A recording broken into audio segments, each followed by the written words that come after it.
aujourd'hui, comme vous pouvez le constater, je rencontre Raphaël Robert. Merci d'avoir répondu à notre appel, si je peux dire ça comme ça. On s'est rencontrés par hasard. Ça remonte à 3 ans, je l'ai par hasard. On s'est pas vraiment rencontrés, mais j'écoutais les épisodes de Mixmania chez moi, puis moi je tripais. Là. Chaque épisode, j'écoutais ça, puis je suivais l'aventure, puis j'étais dedans. Là. je retombe en enfance. Ben, ça fait quand même juste 3 ans. Là. C'est pas si loin que ça. Mais c'est lors d'un événement en plein air avec mes cours de chant qu'on s'est vraiment rencontrés, puisque tu étais venu faire une prestation dans les cours de chant parce que tu connaissais quelqu'un là-bas. Puis ensuite, tu avais organisé une soirée karaoké ouverte, qu'on pouvait venir te voir, puis je t'avais demandé de chanter avec moi, puis tu as gentiment accepté, puis c'était vraiment le fun. Oui, c'était fun. D'ailleurs, ce que j'ai beaucoup apprécié, c'est que tu prenais pas trop la place, tu laissais vraiment la place aux autres personnes de pouvoir chanter, puis de s'amuser autant que toi, puis c'était vraiment le fun que tu fasses pas vraiment comme certains artistes peuvent faire, puis comme prendre toute la place vu qu'il était un artiste quand même assez connu, puis c'était vraiment le fun. Ah ben écoute, ça fait plaisir de toute façon, quand t'es un artiste, le but c'est de partager justement ta passion avec d'autres personnes, puis c'est pas mal juste ça que j'ai fait là. Donc on se retrouve encore une fois sur ma chaîne pour la capsule autour d'un café. Chocolat chaud. Puis on va commencer comme d'habitude avec la petite biographie. Déjà très jeune, tu avais découvert une certaine passion envers le cinéma, lors de la musique. Tu as donc suivi plusieurs cours en conséquence. À partir de 2009, tu as au moins 8 rôles, que ce soit figurant, deuxième rôle ou premier rôle au cinéma, à la télévision et pour de la pub. Ton plus récent est un deuxième rôle pour L'Heure Bleue. Tu as aussi joué dans 3 comédies musicales, dont une qui a fait une tournée. Et tu as fait plusieurs covers, bien sûr, et plusieurs vidéoclips. Tu as aussi un album à ton actif, ainsi qu'un single. Les deux sont disponibles sur iTunes et sur le site internet de Raphaël Robert. Et récemment, tu commences l'aventure avec 3 jeunes hommes pour la création d'un boys band, les Fast Four, mais finalement, vous avez changé de nom.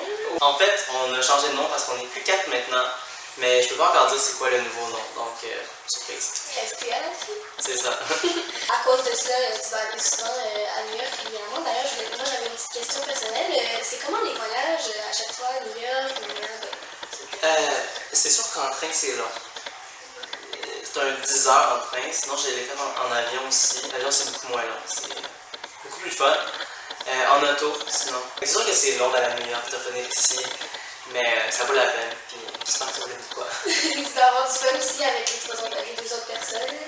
Ouais, c'est le fun. C'est le fun parce que on se connaît pas beaucoup, mais on apprend à se connaître en même temps. On découvre les points qu'on a en commun, puis on a la même passion les 3, fait que c'est sûr que c'est fun d'être entouré avec du monde qui a la même passion que toi. C'est sûr.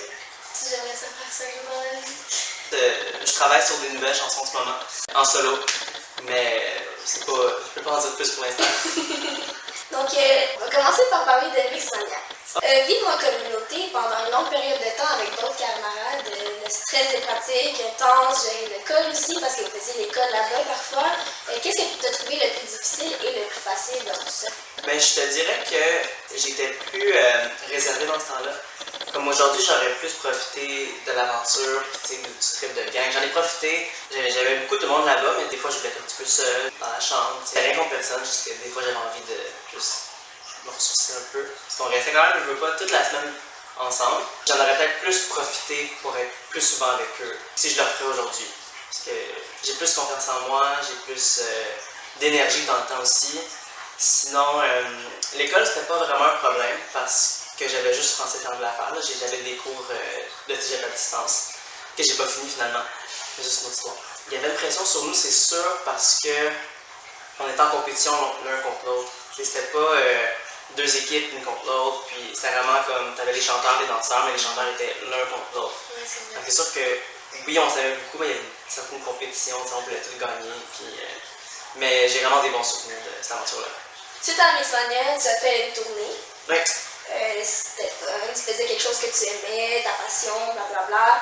Mais pour les gens qui pensent que c'est la belle vie, que dirais-tu? Ben, pour vrai, pour moi, c'était la belle vie parce que, oui, comme tu as dit, je faisais ce que j'aimais, je voyageais en même temps, j'ai visité beaucoup d'endroits au Québec que j'avais jamais entendu le nom. De ville en ville, c'était jamais pareil. Différentes salles aussi. Que j'ai revu après en tournée, puis j'étais comme, ah, j'ai déjà fait cette salle-là, c'est la deuxième fois que je la fais. Fait que j'étais déjà contente, puis en plus, des fois, je voyais le poster dans les loges de ces salles-là, de Mixcat, fait que j'étais super content. Non, pour vrai, moi, j'ai rien à redire pour la tournée. Ah, c'est bon. On a fait 45 shows à travers le Québec, on est allé au Nouveau-Brunswick, rien à dire. C'est le fun que tu rien à dire sur ça. T'sais, parfois, on entend souvent le monde dire comme ah, ouais, c'est la belle vie, mais tu sais, mais c'est fun que toi, ça t'a vraiment aimé ça. Là. Je te dirais que c'était peut-être la belle vie aussi parce que nous, on était jeunes, on était vraiment bien encadrés. On avait notre directrice de tournée / nounou parce que c'est elle, quand on était à la maison des mix, c'est elle qui nous faisait à manger, qui faisait le lavage, qui faisait pas mal tout pour nous. Là. Ouais. Puis elle est encore en tournée, fait qu'elle était vraiment bien encadrée. Elle, sa job dans le fond, c'est de s'assurer que rien nous arrivait, qu'on était heureux, qu'on était à notre affaire, qu'on savait nos chansons. Je pourrais me plaindre de rien dans le fond. Vu qu'elle vous connaissait déjà un peu la personnalité, le caractère, tout, c'est sûrement aussi plus facile pour elle de vous encadrer, de vous remettre sur le chemin et tout. Ouais.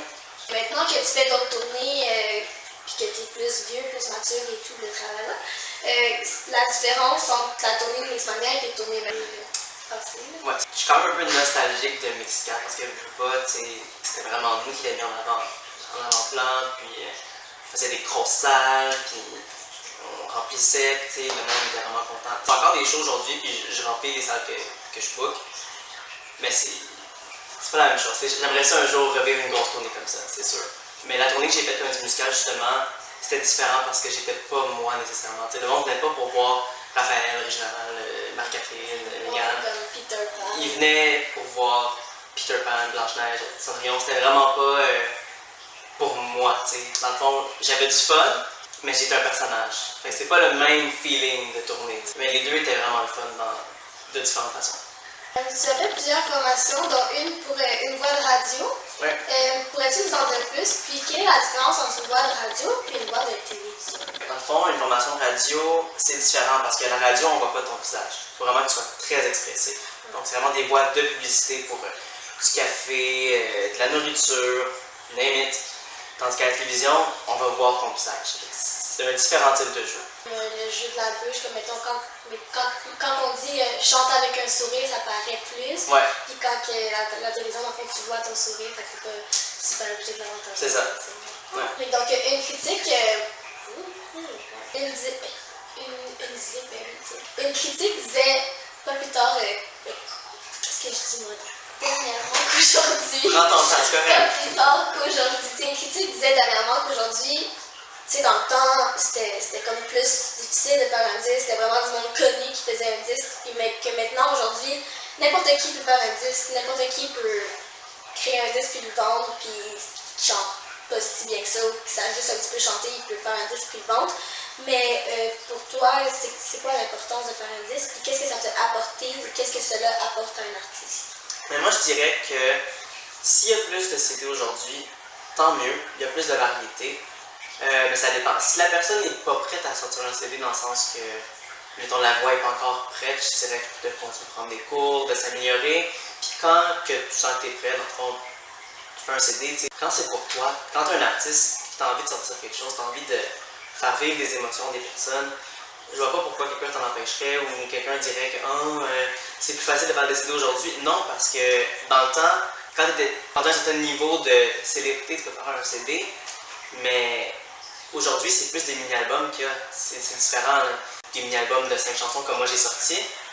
Puis moi, ce que ça m'a apporté, j'ai des comme Marc, un vidéoclip qui a bien marché sur YouTube aussi, ça donne dans beaucoup de radios, puis écoutes sur Spotify, les redevances, tu veux pas, il faut vivre, là. Ouais. Mais ça m'a apporté aussi une fierté. J'étais content de sortir un mini-album, j'étais content de partager ça avec des personnes qui m'ont suivi depuis le début de Mix, puis depuis même le début que j'ai commencé à chanter. Je suis très fier du EP, c'est sûr que j'ai hâte de sortir quelque chose d'autre.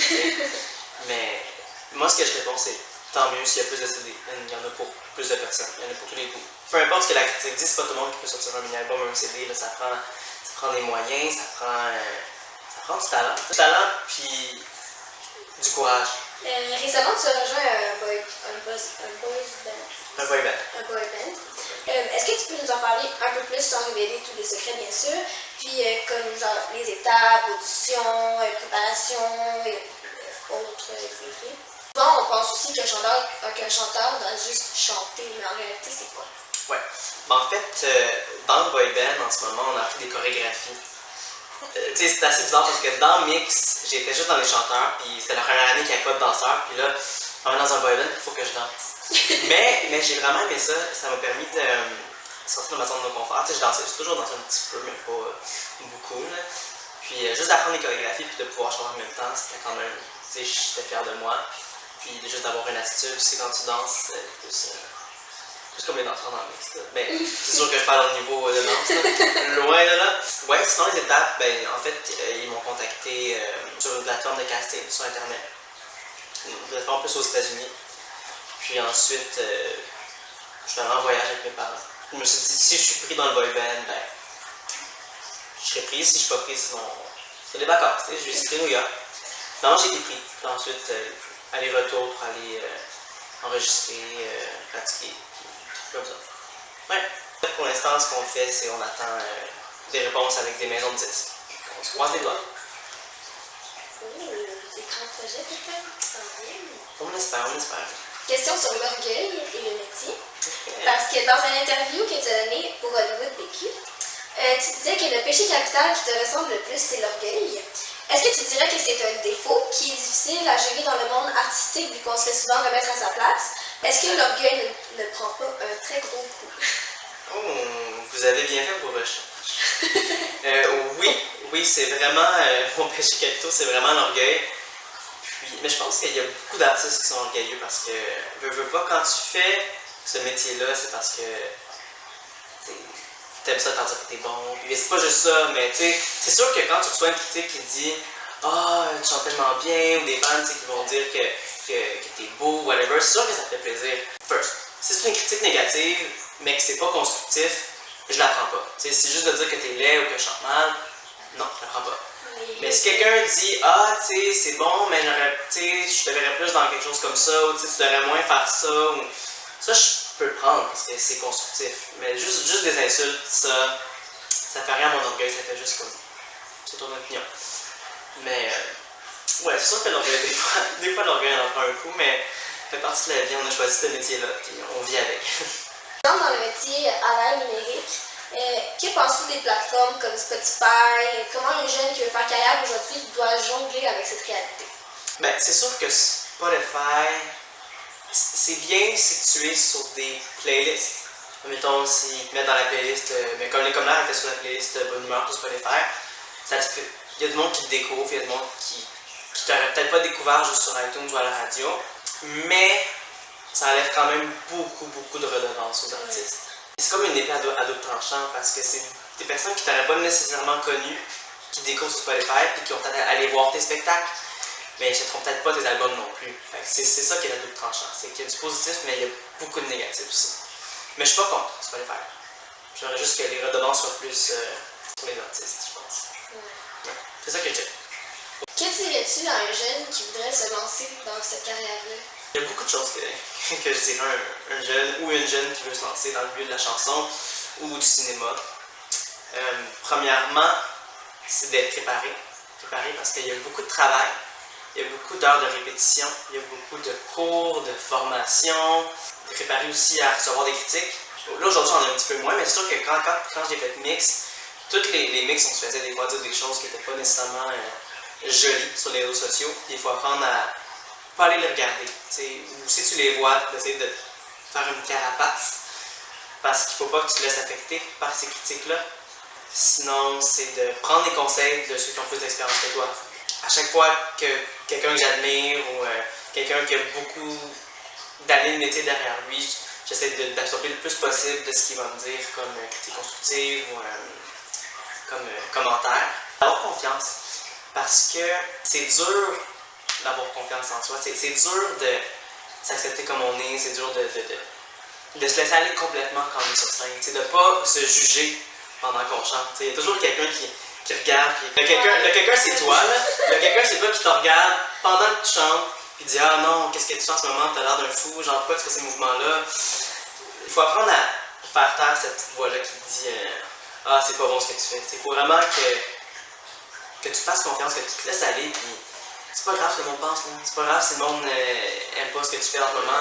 L'important c'est que toi t'aimes ça, puis que tu sois bien dans ce que tu fais. Je pense que c'est les conseils que je dirais. Bon, ben merci d'avoir pris le temps de répondre à ces quelques petites questions. C'était bien magnifique. Merci à toi, ça fait super plaisir.